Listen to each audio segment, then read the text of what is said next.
CM Revanth Reddy పరిపాలన ఎట్లా అనిపిస్తుంది? మంచిగా లేదు, అది బాగాలేదు. ఎందుకు మంచిగా లేదు? ఎందుకు మరి ఆడ ఏమి వేసలేడు ఇంత మాకైతే. అంటే అప్లై చేసలేదా లేకపోతే అప్లై చేసిన చేస్తలేడు, మోడీ పైసలు ఏది పడితేనే ఏది వేస్తలేడు. పెద్ద నప్పుకున్నాడు. మరి మహబూబ్ నగర్ సైడ్ ఇండ్లు ఇచ్చిండ్రు అని చెప్పిండ్రు కదా, మరి అన్ని ఎవరికి ఇల్లు ఇవ్వలే, ఇదే ఎందుకు ఇట్లా ఇయ్యను? ఏది ఇవ్వలే మాకు, యాది ఇవ్వలే మాకు. ఆడు ఏది వేసినా ఇంకా 2 ఏళ్ళు 3 ఏళ్ళే అవసరం పోతాడు. ఏం కాదు. ఆడు పోతాడు మంటారు కానీ ఆడేమో ఉన్నాడు.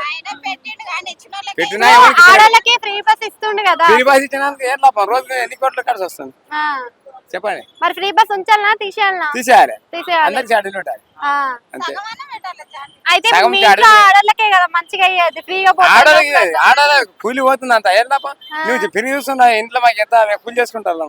సన్నబియ్యం వస్తున్నాయా మరి? సన్నబియ్యం ఈ నెల ఇచ్చిండు, 3 నెలల బియ్యం 3 నెలల బియ్యం ఇచ్చిండు. ఆయన నూకలే ఉన్నాయి కొట్లాడుతాను గుద్దుకుంటున్నా అనుకుంటున్నాను. మరి కేసీఆర్ ఉన్నప్పుడే మంచిగా ఉందంటారా? కేసీఆర్ ఉన్నప్పుడే ఎప్పుడు సీదా వెళ్ళిపోతుంది, చేతికి వస్తుంటే మంచిగా ఉంటుంది.